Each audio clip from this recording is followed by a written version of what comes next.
See, the drama with Tony, people don't understand where it began. They're like, I could start talking about it now. You understand? Like, when he got on, he did come out. It was like, when he got on, it was all good. It started off good. He brought me to the studio where Joe was at, right? And this was like maybe a month after like a month after, could be a month after that, what happened to, my nigga Cuban up in Jimmy's. So, but at that time, I'm like, he took me to the studio there, but the tension was bad. I didn't know, nobody knew what was going on. You understand? At that time, nobody knew until everything started hitting the street. And I was like, whoa. Some things happened that day, in the studio with Tony, and it got real ugly with me. Something happened that day, and that's how the drama started with me and Tony. You understand?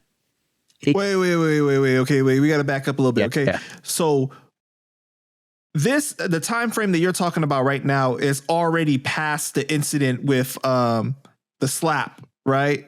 Oh, yeah. Okay. So it's past that. But at this time, this is right after the situation that happens at Jimmy's with Cuban getting his face cut. Yeah. Like, before anybody knew anything, who did it? Well, you knew about it, right? Because the word was on the street already, right? Yeah. So then you But decide to go with Tony to the studio. Yeah, I didn't know whose studio it was. Oh, so you didn't even know that Joe was going to be there? No, I didn't know who fucking studio it was. Oh, sorry. I'm sorry, bro. I did not know who studio it was, Tony. I told you we was cool at that time. I didn't know, this already happened. Okay, because you got to let the people know, because then they're going to be like, yo, how you going to Joe's studio if you Cuban's man? Nah, chill. No. Stop, Panda. Stop. No.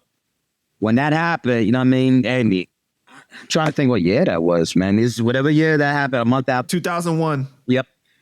Me and Tony was still cool. Tony was still cool with Cuban. Everything was still love. Besides, what happened to my man Cuban now, So it's a regular Friday. Me and Tony, we was talking. He came out to my little goddaughter's thing. We had a little party. I rented this center house down on, what's the name of that club, bro?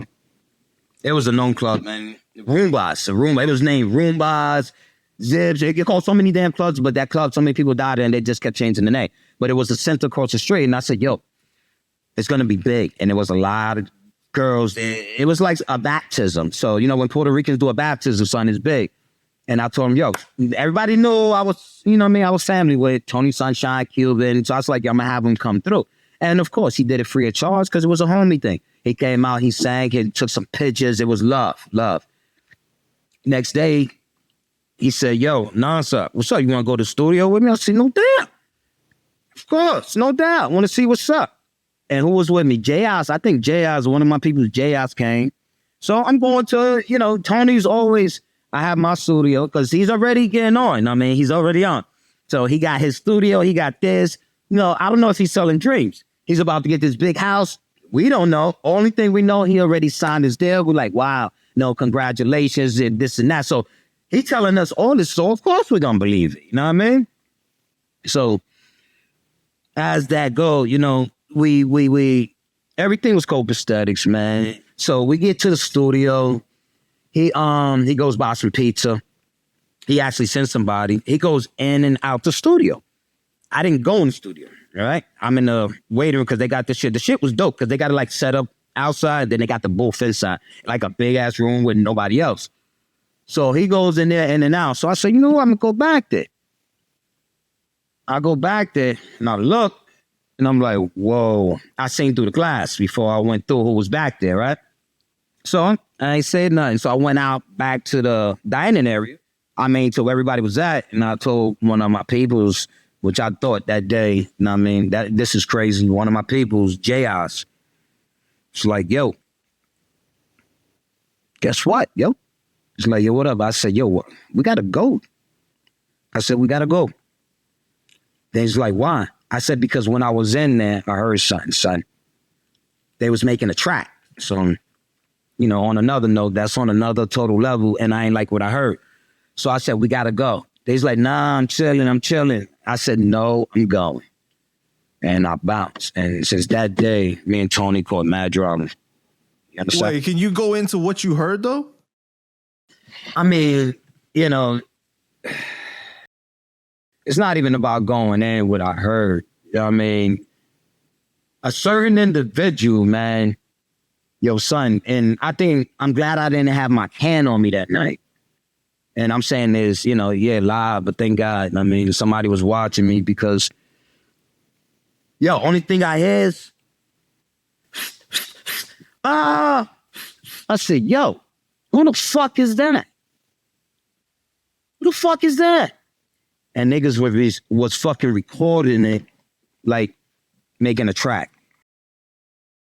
Oh, so they was trying to make fun of the slicing situation with Cuban getting cut, basically. And the person that did it, and that's how it is, you know, the person that was doing it wasn't that, I mean, like, I mean, he was, you know, he was straight up, this nigga fucking buck fist, man. That's where he grew up with us too. You know, that's Tony's boy. He hung out with Tony. When Tony got on, he switched, and that's when him and Tony got on. I mean, Buck Fifth was still people's. That's the one, Tony. I mean, Cuban said that he seen him at, I think it was a war show. He came in with Terrence Car. He slapped him in the ass. He was like, yo, what up, Buck Fifth? Oh. Yeah.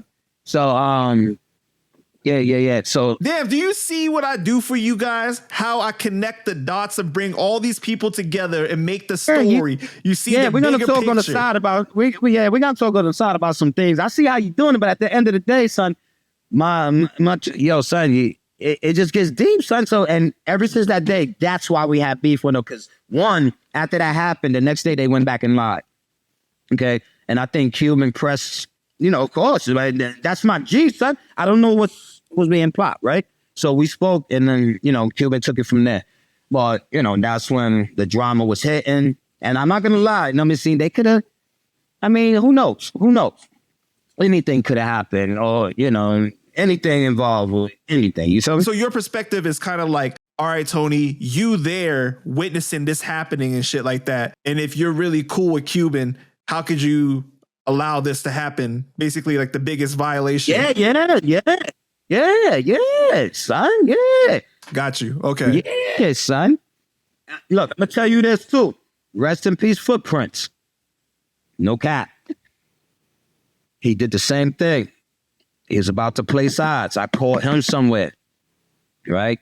I let Cuban know I was going to tear Footprints up, in Cuban's house. Oh, yeah.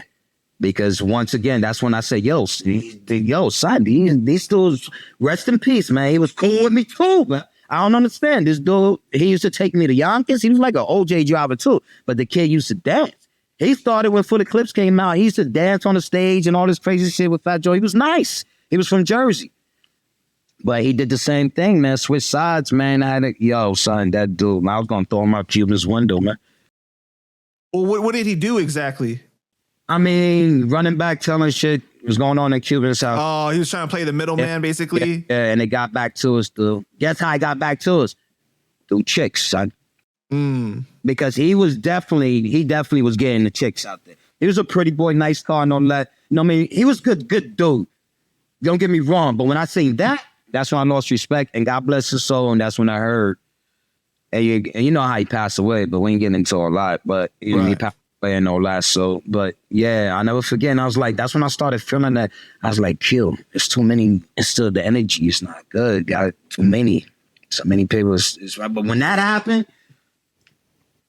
that's when I lost it, and that's when I caught beef with everybody, then that's when everybody wanted to cut, hey, they're coming for Nonstop. They said, yo, let's get Nonstop.